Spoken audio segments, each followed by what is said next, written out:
Loksandesh news चॅनलमध्ये आपलं स्वागत आहे। पाहूयात आजची विशेष बातमी। शेंदूरजणे गणात वर्षाताई जगताप यांचा झंझावती प्रचार। प्रत्येक कुटुंबाचा विकास हाच माझा राजकारणाचा केंद्रबिंदू। जिल्हा परिषद आणि पंचायत समिती निवडणुकीच्या पार्श्वभूमीवर शेंदूरजणे गणात राष्ट्रवादी काँग्रेसच्या अधिकृत उमेदवार वर्षाताई लालसिंग जगताप यांनी झंझावती प्रचार दौरा करत मतदारांशी थेट संवाद साधला। अजितदादांच्या निधनानंतरही राष्ट्रवादी काँग्रेसचा बालेकिल्ला असलेला हा गण कायम राखत मतदानाच्या माध्यमातून त्यांना भावपूर्ण श्रद्धांजली द्यावी असे आवाहन त्यांनी केलं।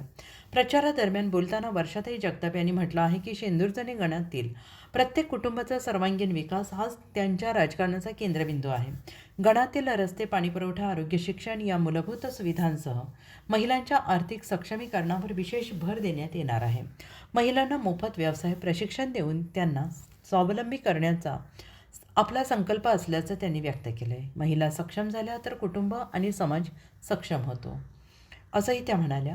प्रचार दौऱ्याच्या शेवटी त्यांनी सर्व मतदारांना 100% मतदान करण्याचे आवाहन करत सांगितले की मतदान हा प्रत्येक नागरिकाचा संविधानिक हक्क असून तो बजावणे ही लोकशाहीची खरी ताकद आहे।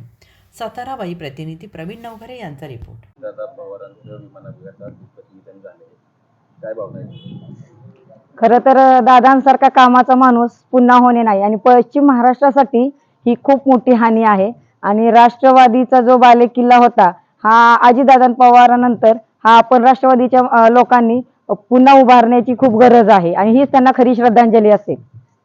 त्यानंतर तुम्ही काय पद्धतीने आवाहन करताय मतदारांना? आता तुम्ही तुमच्या मतदारसंघात गणात तुम्ही प्रचारासाठी फिरताय, प्रमुख समस्या काय जाणवते तुम्हाला? प्रमुख समस्या आहेत की काही ठिकाणी पाण्याचे विषय आहेत, काही ठिकाणी रस्ते वरच्या पठाराच्या भागावर येते, काही ठिकाणी महिलांचं सक्षमीकरणाची खूप मोठी गरज आहे कारण इथे व्यावसायिकरित्या महिलांना म्हणजे घरूनच काम करण्याची खूप गरज आहे। तर त्याच्या ह्याच्यात मी खूप सक्रिय सहभाग राहणार आहे माझा।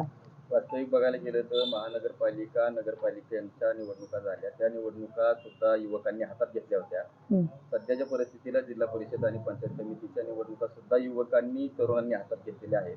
युवकांसाठी किंवा युवतींसाठी तुमच्याकडे आता कोणता रोडमॅप तयार आहे त्यांच्या रोजगारासंदर्भात?